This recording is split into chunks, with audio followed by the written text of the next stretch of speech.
सभी मीठी मीठी ताली बजाते हुए जो लिखी पढ़ी मैया वो न बजाएं, जो पढ़ी लिखी वो बजेंगी। वो जीवन तो भैया यह रेल है, कभी पैसेंजर कभी मेल है।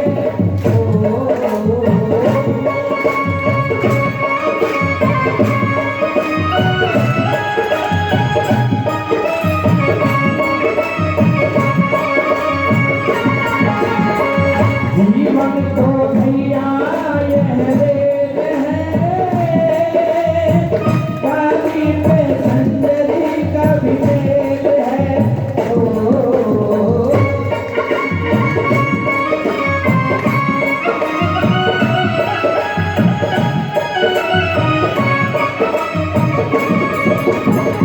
अच्छा, रेलगाड़ी की जितनी पटरियां होती हैं तो ऐसे ही हमारे जीवन में सुख दुख का जोड़ा रहता है। कोई बताया है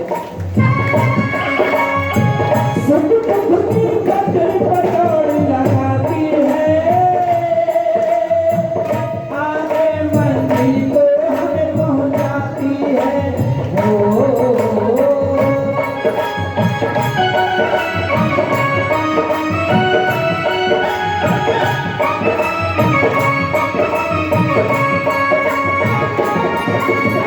लेकिन सांसों का जिसमें यह तेल है, सांसों का जिसमें यह तेल है, कभी पैसेंजर कभी मेल है। जीवन को भैया रेल है, कभी पैसेंजर कभी मेल है।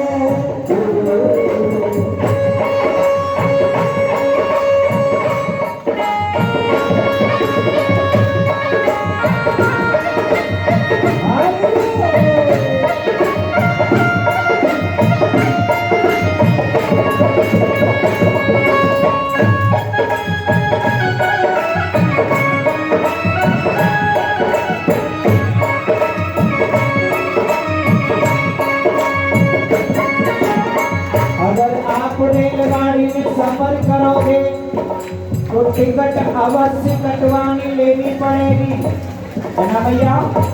हाँ, लेकिन आपने टिकट तो नहीं ली तो कौन पकड़ेगा? हाँ, अच्छे कर्मों की टिकट कटा लेना, पीटी जो पूछे उसे दिखा देना।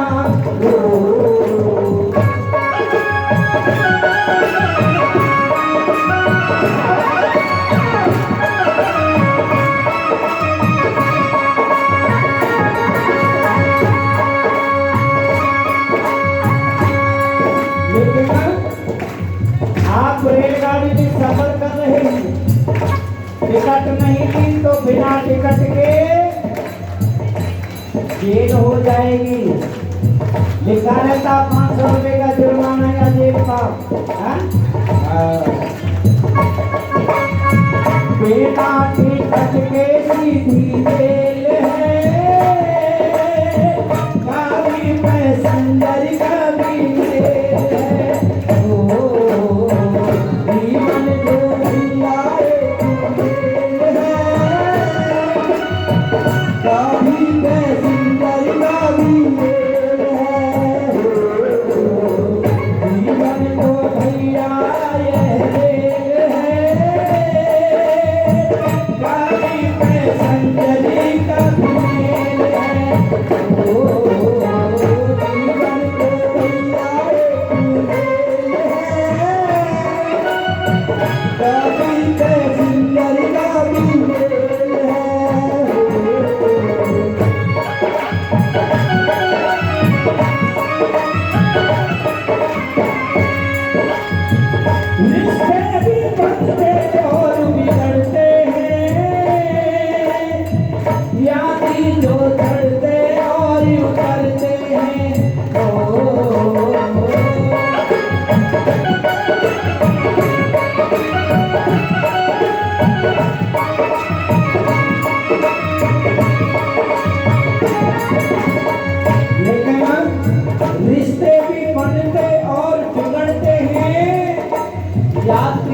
चढ़ते और उतरते, लेकिन कान्हा के सिग्नल का ये खेल है। कौन का? कान्हा के सिग्नल का ये खेल है। कावी पैसेंजर का भी मेल है। जीवन तो भैया खेल है। कावी पैसेंजर का भी मेल है। जीवन तो भैया खेल है। कावी पैसेंजर का भी मेल है। जीवन तो भैया खेल है। कावी पैसेंजर का भी मेल है। जीवन तो भैया खेल है।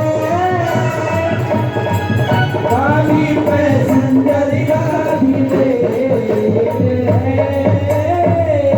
और ये इस वृंदावन बिहारी लाल की जय। और ये भागवत सर भगवान की जय। जय जय भागवत महापुराण की जय।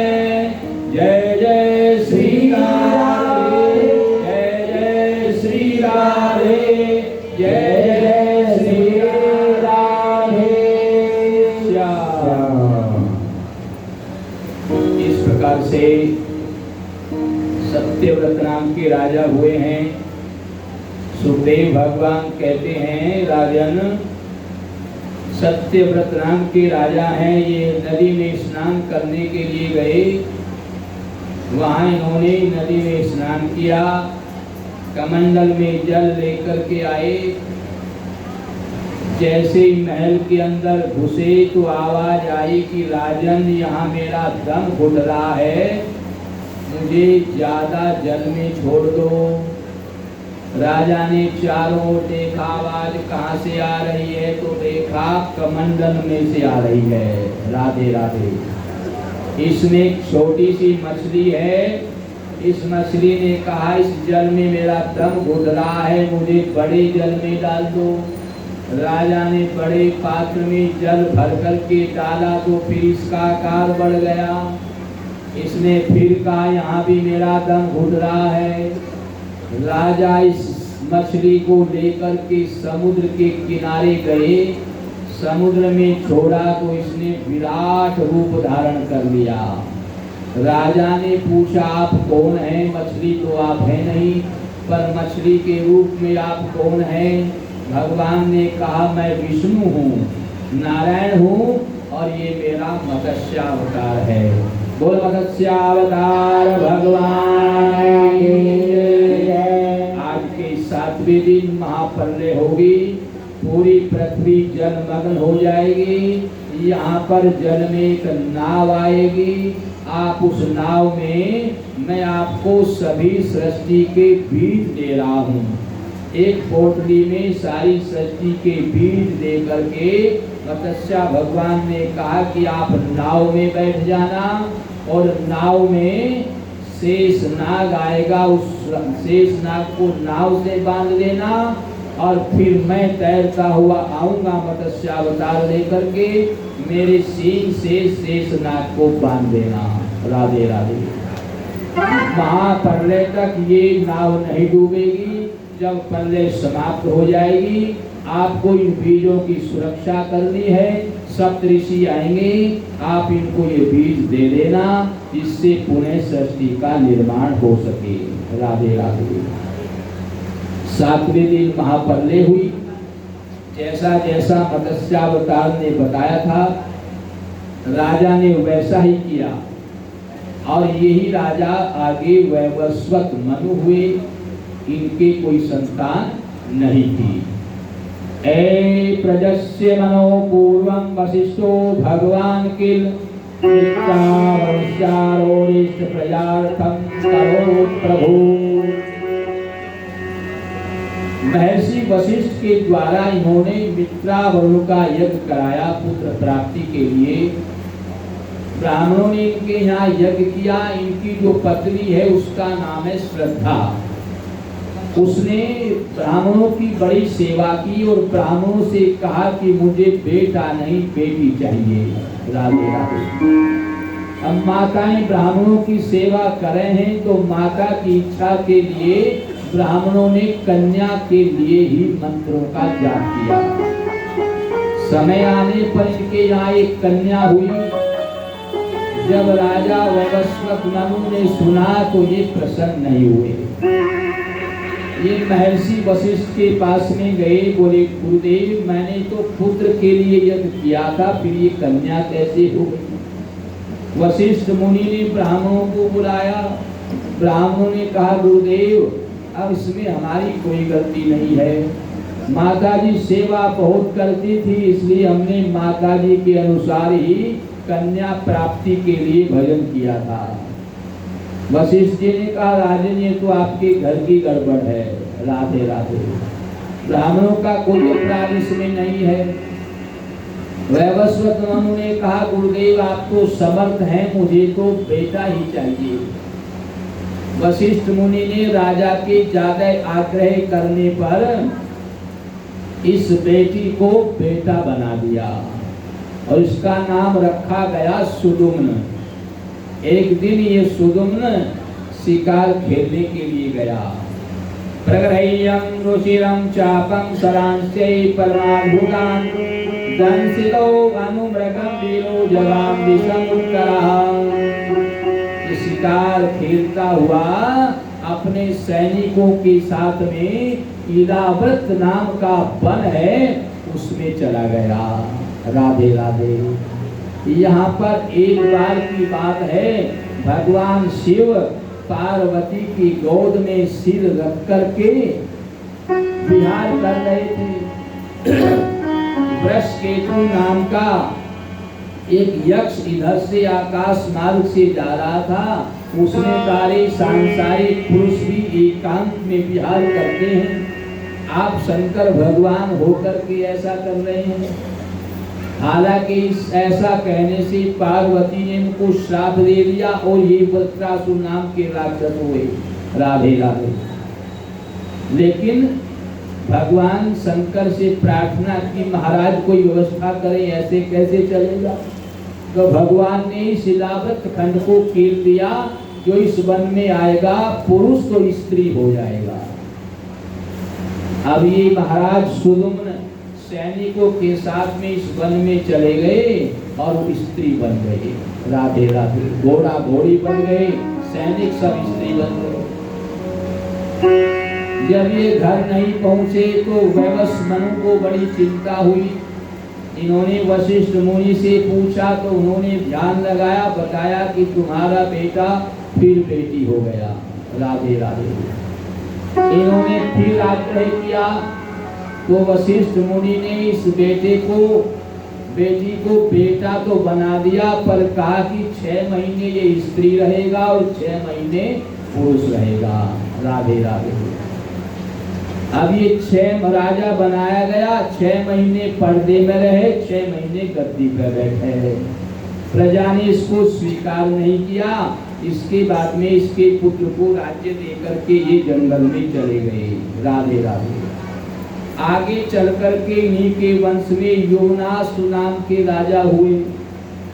ये योनास के 1000 पत्नियां थी।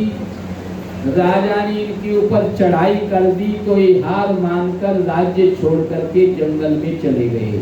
राधे राधे। 1000 पत्नियों के साथ में जंगल में रह रहे हैं। इनको 1000 पत्नियों से भी कोई संतान नहीं हुई। प्रभु की आराधना से इनके यहाँ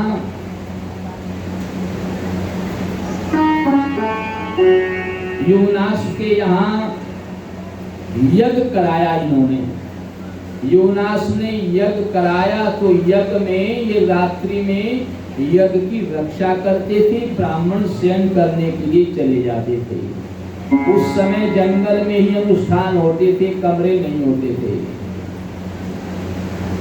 तो राजा को यजमान को ही यज्ञशाला में रह करके यज्ञशाला की रक्षा करनी पड़ती थी। ये योनास राजा रक्षा कर रहे यज्ञ की। रात्रि के समय इनको बड़े जोर से प्यास लगी।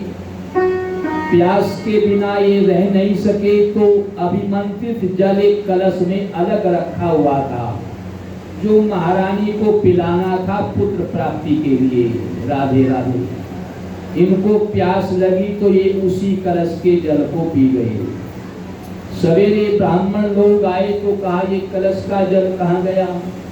राजा योनास ने कहा, हमें प्यास लगी थी, वो तो हम पी गए। ब्राह्मणों ने कहा, तो बेटा महारानी को नहीं, आपको ही होगा। राधे राधे। ध्यान दिया, देखा तो इनके पेट में गर्भ है। जब ये गर्भ परिपक्व हो गया तो इनके पेट को पत्थर से तोड़ करके बच्चे को बाहर निकाला गया।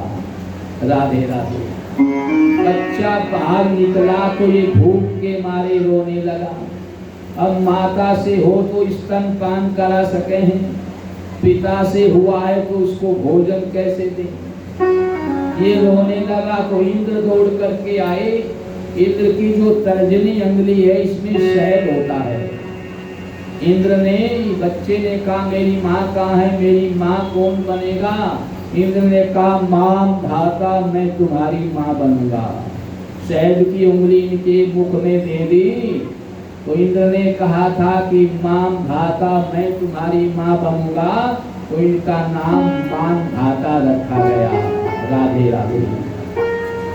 ये मान धाता भी चक्रवर्ती सम्राट बने और इनके यहाँ 50 कन्याओं का जन्म हुआ। राधे राधे। और 50 की 50 कन्याएं पूरे सोभरी ऋषि को बिहाई गई। परीक्षित को बड़ा आश्चर्य हुआ, राजा को ऐसा क्या हुआ कि 50 की 50 कन्याएं सोभरी ऋषि को बिहा दी। सुखदेव स्वामी वर्णन कर रहे हैं, प्यारे परीक्षित, एक बार सोभरी ऋषि सरोवर में स्नान करने के लिए गए और इन्होंने वहां मत्स्य विहार को देख लिया तो इनके हृदय में विवाह की इच्छा हो गई। इन्होंने कहा, मानधाता के यहाँ 50 कन्याएं हैं, एक कन्या के साथ में विवाह कर लूं। मानधाता से एक कन्या पत्नी के रूप में मांग लूं। राधे राधे। ये मानधाता के पास में गए। मानधाता ने विचार किया, ये बूढ़ा सोभरी ऋषि, मेरी कन्या किसके साथ में अनर्थ करूं, जो विवाह करूं? जो कन्या के साथ विवाह करूंगा वही मुझे गाली देगी। इसलिए इन्होंने कहा, महाराज आप मेरे महल में चले जाओ और मेरी जो कन्या आपको वर्ण करना चाहे उसके साथ में मैं आपका विवाह कर दूंगा। राधे राधे। क्योंकि कन्या की मर्जी से होगा, मेरी मर्जी से नहीं हो सकता। सोभरी ऋषि ने विचार किया कि ये मुझे बूढ़ा ऋषि समझ करके ऐसा कह रहा है, पर ये मेरे योग बल को नहीं जानता है। सोभरी ऋषि ने सर्वांग सुंदर रूप धारण किया और कन्याओं के महल में गए तो 50 की 50 कन्याओं ने इनका वर्णन कर दिया। राधे राधे। इस प्रकार से सोभरी ऋषि का हुआ। आगे चलकर के इनके वंश में अम्बरीश हुए, जो एकादशी व्रत करते थे। भगवान विष्णु इतने प्रसन्न हो गए, सुदर्शन चक्र को इनके सिंहासन पर रख दिया, इनकी रक्षा करना। राधे राधे। दुर्वासा ऋषि को भी तीनों लोकों में जाना पड़ा। ये सब कथाएं हैं, इसमें वर्णित हैं। सुखदेव स्वामी वर्णन कर रहे हैं, प्यारे परीक्षित, अब मैं आपको चंद्र वंश का वर्णन सुनाऊंगा। राधे राधे। ये सूर्य वंश के राजाओं की कथा थी, जिसको 2-4 महीने करते रहे तब भी पूरी नहीं होगी। पर जो जो समय के अनुसार आपको हम श्रवण करा सकते हैं वो करा रहे हैं। अब चंद्र वंश का वर्णन सुनाते हैं। सुखदेव स्वामी वर्णन कर रहे हैं, प्यारे परीक्षित, ब्रह्मा जी से चंद्रमा की उत्पत्ति हुई। अत्रि ऋषि की पत्नी अनुसुईया से हुई थी। तीनों देवताओं की उत्पत्ति हुई है। ब्रह्मा विष्णु महेश वहां गए थे, छल कपट करना चाहते थे, उनकी पत्नियों को बढ़ाई। नारद जी ने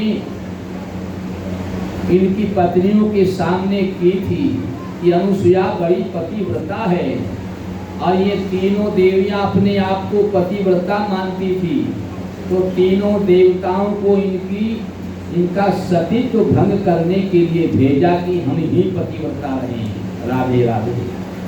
तो अनुसुईया ने तीनों देवताओं को 6-6 महीने के बालक बना लिया था।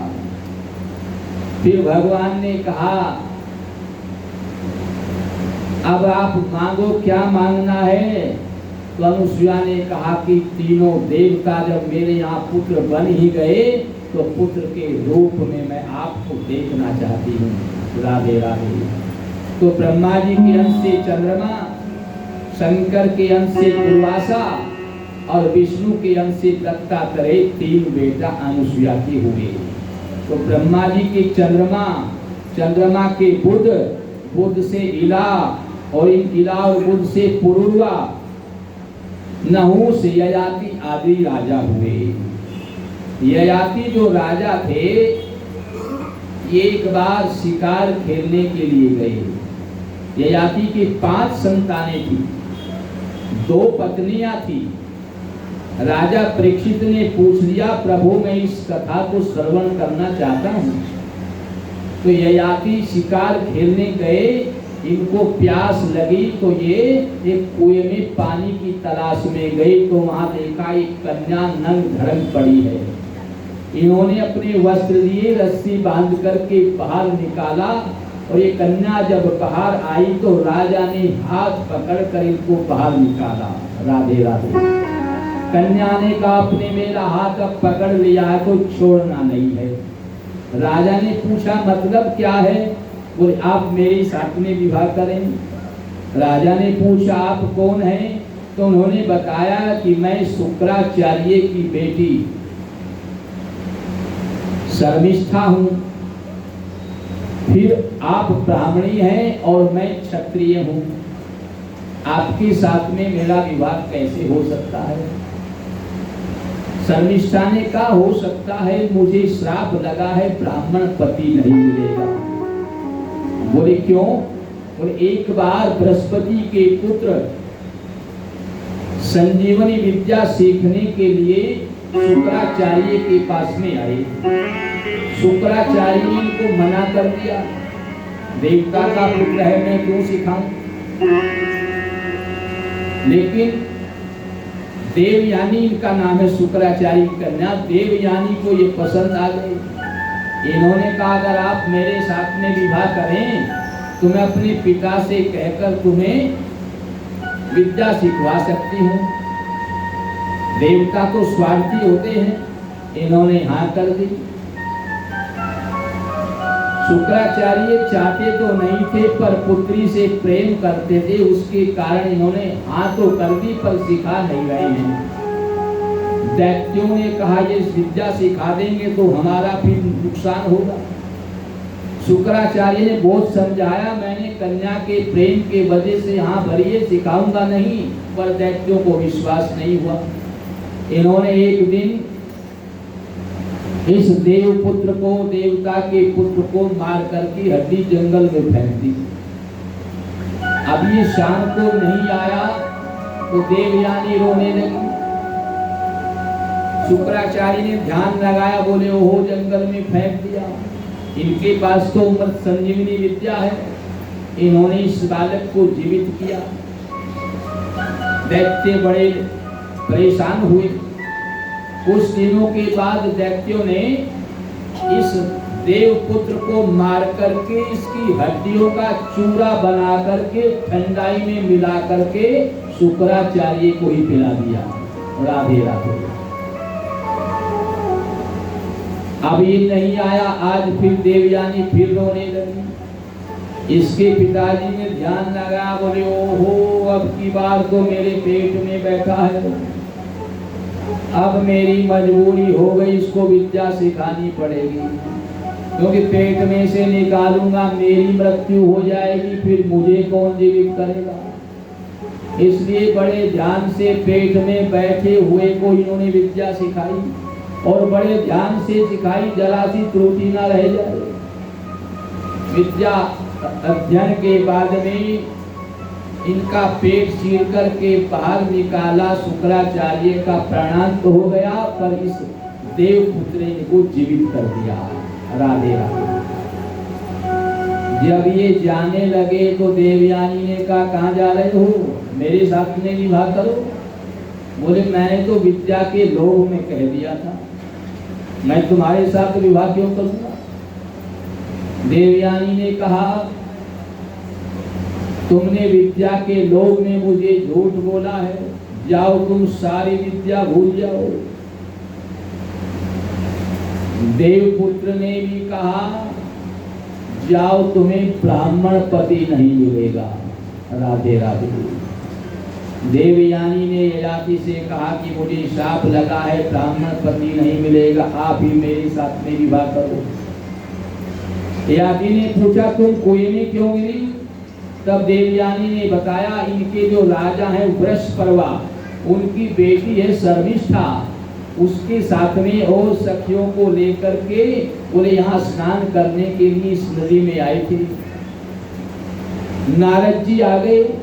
जल्दी जल्दी में देवयानी ने शर्मिष्ठा के वस्त्र पहन लिए, शर्मिष्ठा ने देवयानी के पहन लिए। जब नारद जी चले गए तो शर्मिष्ठा को अभिमानी है, बड़ी बिगड़ी।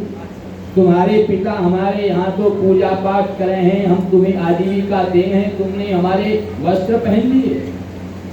और इसके साथ में बड़ा झगड़ा हुआ, इसके वस्त्र उसने उतार लिए, कुएं में फेंक दिया। सभी सखियों से कहा, जो घर में जाकर के बताएंगे उसको कोलों में फिरवा दूंगी। राधे राधे। ये सारी बात बताई तो देवयानी घर में आई, सारी बात उन्होंने अपने पिता को बताई तो शुक्राचार्य वृषपर्वा से नाराज होकर के चल दिए।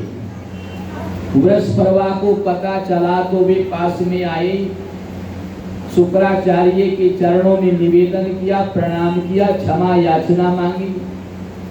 शुक्राचार्य ने कहा, मैं तो ब्राह्मण हूँ, प्रसन्न ही हूँ, पर अपराध मेरी बेटी का है। मेरी बेटी हाँ करे तो हाँ, ना करे तो ना। देवयानी को भी प्रार्थना की गई। देवयानी ने कहा, राजा ययाति के साथ में मेरा विवाह करो और तुम्हारी बेटी शर्मिष्ठा मेरी दासी बन करके जाएगी। राधे राधे। राजा को ऐसा ही करना पड़ा। शुक्राचार्य चले गए तो राज ही नहीं रहेगा। अब देवयानी का विवाह ययाति से हो गया, शर्मिष्ठा भी दासी बन करके आ गई। लेकिन 2 बेटा शर्मिष्ठा से भी हो गए, 3 बेटा देवयानी से हुए और बड़े बेटे का नाम था यदु, जिससे यादव वंश चला है। राधे राधे।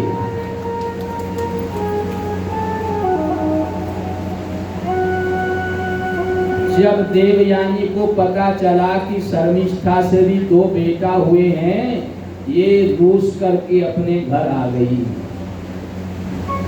ययाति भी पीछे पीछे आए तो शुक्राचार्य ने श्राप दे दिया, तुम्हें अपने शरीर का बड़ा अभिमान है, बल्कि जाओ तुम बूढ़े हो जाओ। ययाति ने कहा, इससे लाभ क्या हुआ? न तो तुम्हारा कोई लाभ, न तुम्हारी बेटी का कोई लाभ, न हमारा कोई लाभ। शुक्राचार्य बोले, क्रोध में कह दिया, अब क्या करें? तुम्हारा कोई बेटा जवानी दे दे, बुढ़ापा ले ले तो बदल सकते हो। ययाति दरबार में आए, अपने बड़े बेटे यदु से कहा कि अपनी जवानी दे दो, बुढ़ापा दे दो। यदु ने कहा, क्यों पागल हो गए हो? अब बूढ़े होते जा रहे हो, हमें क्यों बूढ़ा कर रहे हो? इन्होंने मना कर दिया तो ययाति ने श्राप दे दिया, तुम बड़े बेटे हो, राज्य तुम्हें मिलना है, फिर बूढ़े होगे तो राज नहीं मिलेगा, जाओ तुम मथुरा की गद्दी भी, मथुरा के राजा हैं, कभी तुम्हारा कोई वंशज भी मथुरा की गद्दी पे नहीं बैठेगा। राधे राधे।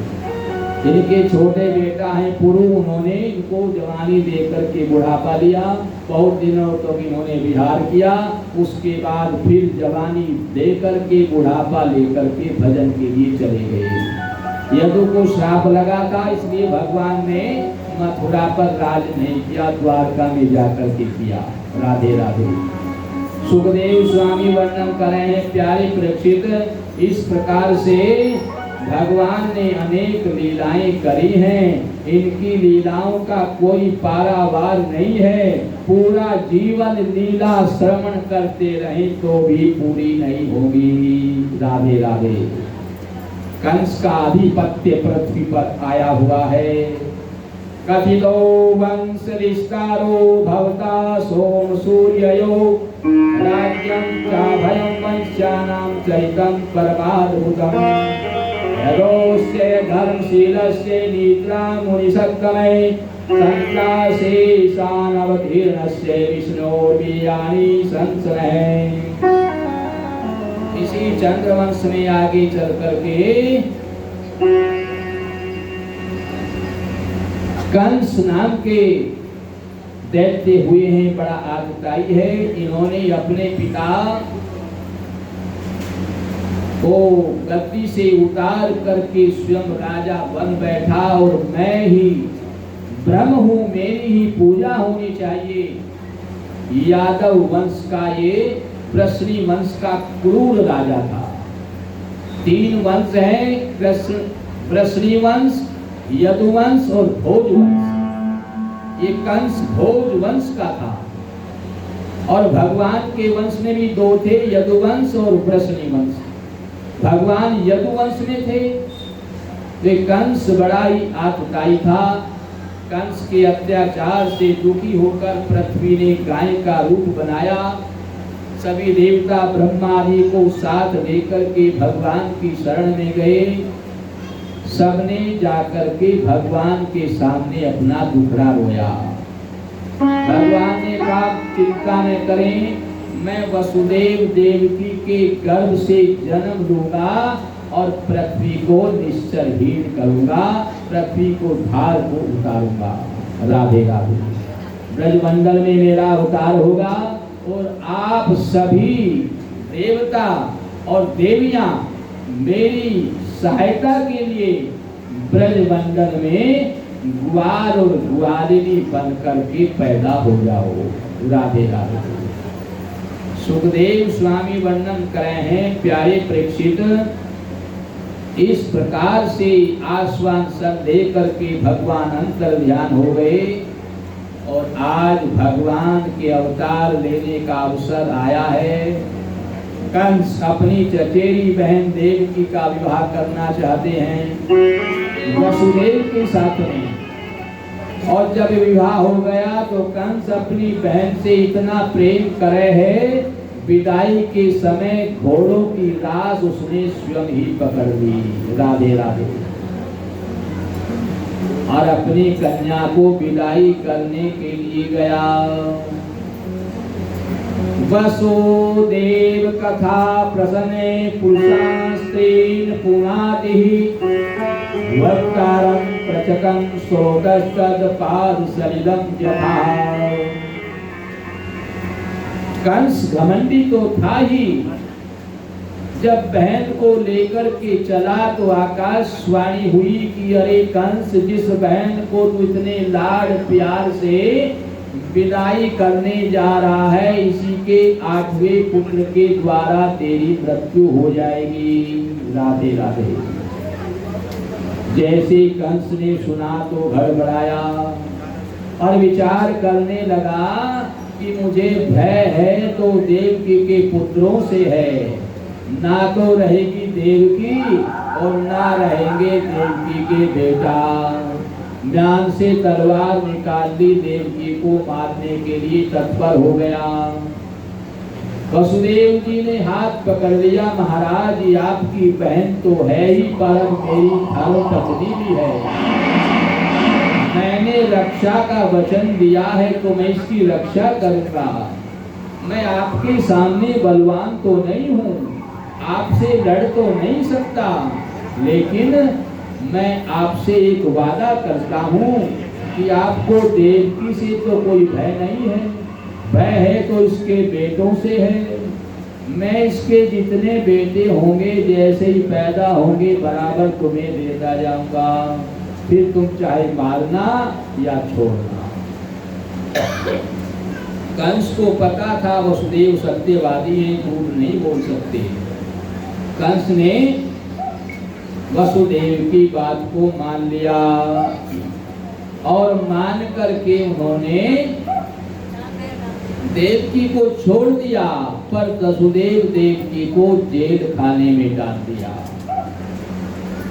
समय आने पर इनके यहाँ एक एक करके 6 बेटा हुए। कंस ने 6 बेटों को मार दिया। राधे राधे। अब की बार जब 7वां गर्भ आया, भगवान ने योग माया को बुलाया और कहा कि 7वें गर्भ को जो रोहिणी मैया है, वसुदेव जी की दूसरी पत्नी, जो कंस की रक्षा से इसकी सुरक्षा बच करके कंस मार डालेगा, गोकुल में नंद बाबा के यहाँ यशोदा मैया के साथ में रह रही है। राधे राधे। रोहिणी के गर्भ में रख दो।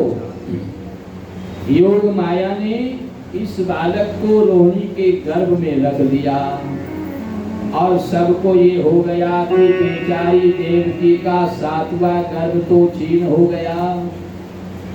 अब 8वें गर्भ में तारनहार आने वाले हैं, भगवान बाल कृष्ण आने वाले हैं। तो आज देवकी की शोभा बढ़ गई। कंस ने पहरेदारी भी ज्यादा बढ़ा दी और इसको रात दिन कृष्ण ही कृष्ण दिखाई देता है। राधे राधे। भगवान कहते हैं मुझे चाहे बैर भाव से भजो या प्रेम भाव से भजो, दोनों का फल बराबर है। राधे राधे। बस फर्क क्या है, चिंतन तो बैर भाव वाला भी मेरा ही कर रहा है, इसलिए उसका भी कल्याण है। पर फर्क क्या है, श्रावण मास में गंगा स्नान का वही फल है जो माघ मास में है। माघ मास में गंगा स्नान करोगे तो 1-2 डुबकी लगाकर बाहर आ जाओगे, और श्रावण में जाओगी तो डुबकी लगाओगे, निकलने को मन नहीं करेगा। राधे राधे। एक प्रेम भाव से है, एक बैर भाव से। बैर भाव से आनंद नहीं आएगा और प्रेम भाव से आनंद भी आएगा। राधे राधे। कंस बैर भाव से भजे है, रात दिन चिंता है। दाल में काला काला जीरा भी आ गया तो कहेगा ले जाओ, क्योंकि इसको मरने की बड़ी चिंता हो रही है।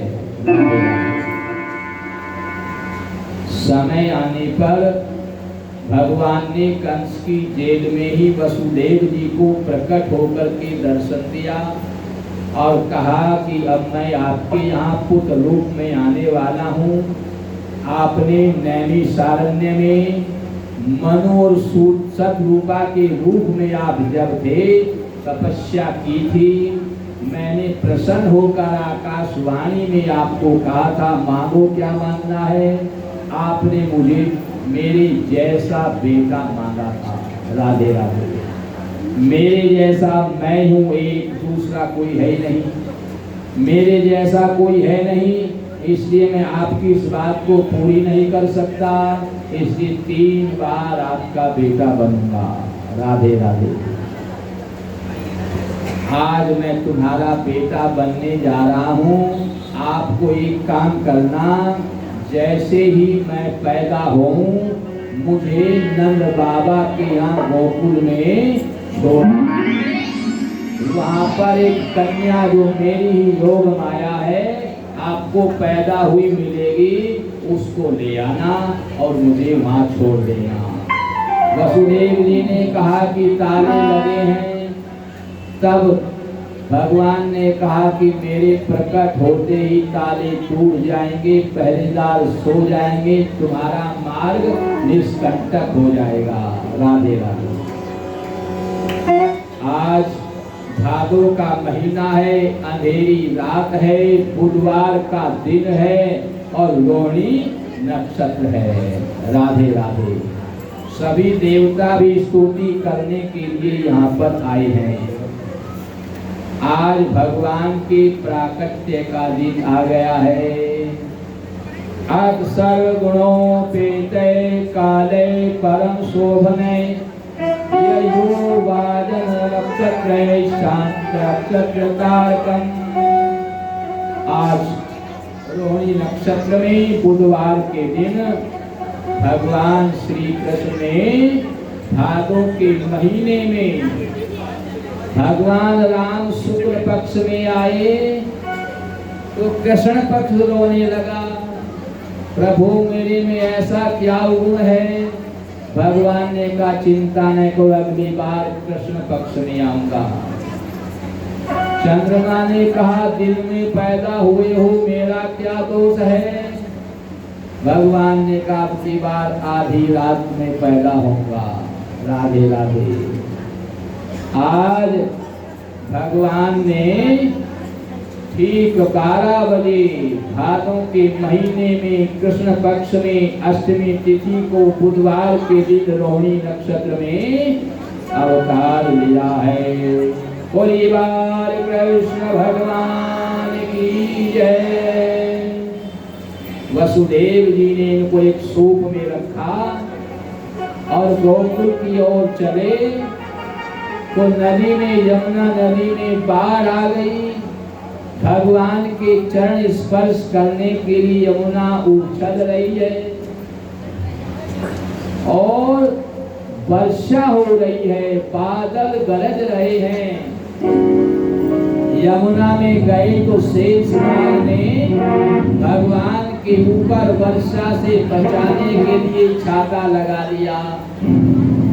वसुदेव जी यमुना के बीच में गए तो नाक तक पानी आ गया, पर भगवान पैर नीचे नहीं लटकाए हैं और यमुना उबलती जा रही है। लड़ाई किसकी है? पति पत्नी की लड़ाई है। ससुर जी के नाक तक पानी आ गया। राधे राधे। यमुना ने चरण स्पर्श किए, भगवान ने चरण नीचे लटकाए, चरण स्पर्श किया तो यमुना जी नीचे चली गई। भगवान नंद बाबा के यहाँ गोकुल में गए, वहाँ देखा कि यशोदा के पास में कन्या सोई हुई है। इन्होंने बालक कन्हैया को इनके पास में लिटा दिया और कन्या को लेकर के मथुरा में आ गए। जेल के ताले गए और बोल बाल कृष्ण भगवान की जय। नंद बाबा के यहाँ जैसे इनके बहन सुनंदा आई तो देखा कि लाला हुआ है, बस इन्होंने आवाज लगाई, थाली बजाने लगी, है गयो नंद के लाला है गयो। आज सभी ब्रजवासियों ने मिलकर के नंद बाबा के आंगन में लाला के जन्म का उत्सव मनाया है। सभी नाच गा रहे हैं और दही मिला हुआ हल्दी सबके ऊपर उलीच उलीच करके जय हो श्री कृष्ण का आनंद मना रहे हैं। भगवान कृष्ण भगवान की जय। जय श्री राधे श्याम। कुर्सी लेकर के बैठा देंगे। जो छोटा सा बच्चा नन्हा मुन्ना सा कोई तिलक नहीं लगाएगा क्योंकि आंखों में चला जाए। कोई तिलक नहीं लगाएगा और सभी नाम से झूमते हुए यशोदा मैया और नंद बाबा बधाई लेकर के हमारे पास में आएंगे। सभी बधाई तो देंगे। बताओ क्या करना है?